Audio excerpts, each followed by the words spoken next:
gifted and gifted children. What does it mean? You know what? I think as parents, we all sort of have maybe in the back of our mind this dream that our child is gifted. But is it a blessing or a curse? Sometimes it's hard to tell. I want to look at our giftedness today and gifted children.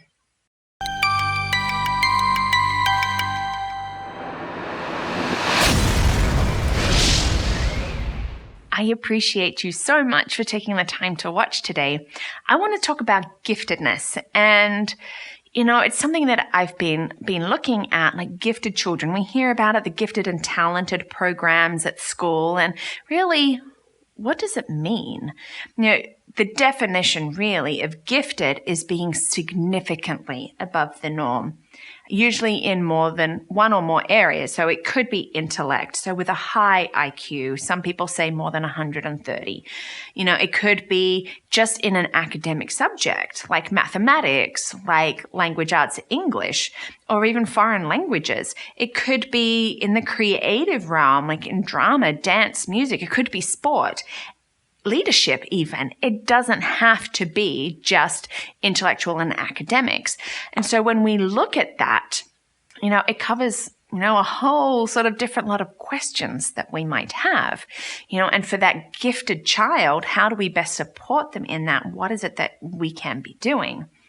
I do want to cover that there is a difference really between a gifted child and a bright child.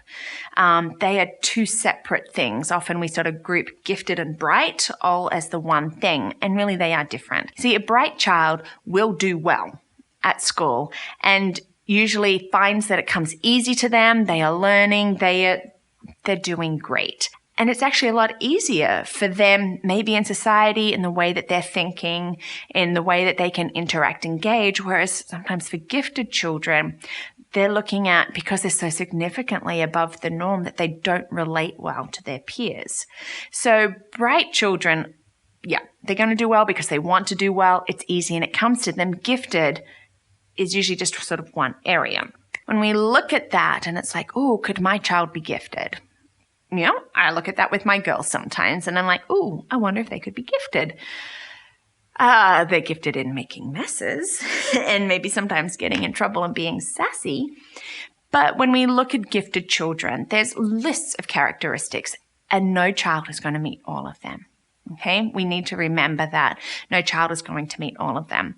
And so we do have like the academic things, like are they teaching themselves to read and write like in preschool? Or, are they using a language and vocab that is far above their age?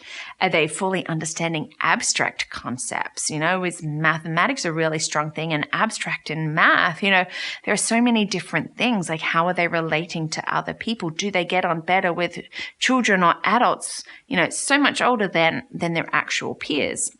It's worthwhile looking at some of these lists, and I'll put some of these characteristics in the blog post just so that you can see, because we could talk about so many different things. Oh, I came across a great list. It was Signs of Genius. It was under Genius and Gifted.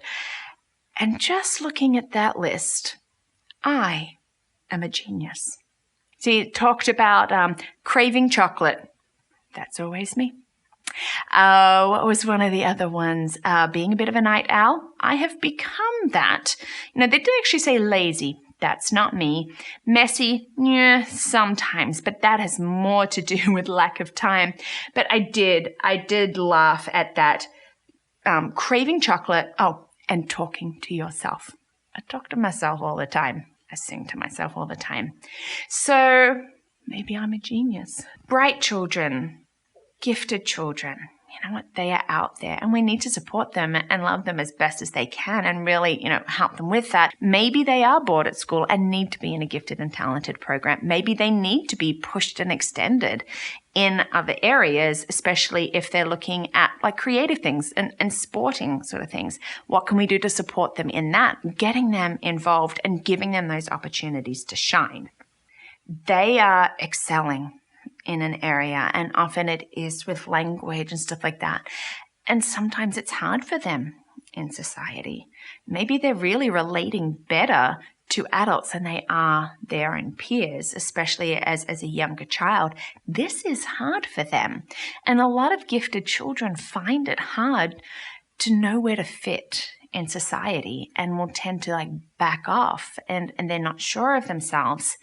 And then you couple that with this push of, but you're gifted. You're gifted. You've got to do well. You've got to do well. I don't know about you, when I get told things like that, I put on the brakes. I'm like, whoa, I don't want to be that. And so are we giving our children a whole lot of pressure with this? Is their giftedness a blessing or is it a curse? Do we really want to build into them and help them with that? I don't know. It's one of those things, I look at my children and my girls and I'm sometimes like, oh, wow, who are you going to be when you're older? How easy is school going to be for you? And sometimes I wonder, is it better just to be average? So if you are wondering perhaps if your child is gifted, talk to their teacher. There are some tests that they can do. They will look at IQ and they'll look at all of these different things. But above all, it's really about supporting them in that socially, emotionally, intellectually, whatever area that they're in.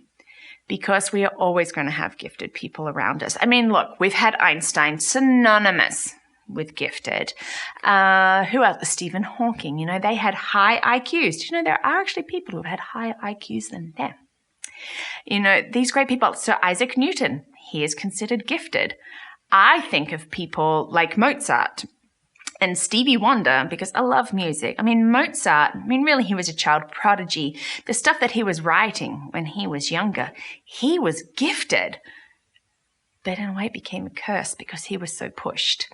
And then you have Stevie Wonder. Just his music and what he has done from such a young age. And you know what? His was a blessing. So we can look at it in two different ways. We can look at people in history, be like, oh, what was it like for them? And we can look at our children and we can go, yeah, I'm going to support you in this. Well, thank you so much for watching. I hope it helped you in some way. I know I've probably asked a lot of questions, but if you have questions, feel free, write them in the comments, shoot me an email, check out the website. I'm going to put some of the gifted and talented tests, links to those tests for you. Give me a thumbs up, subscribe, let us be in this together. If there's anything that you want me to cover, please let me know. And thank you again so much for watching.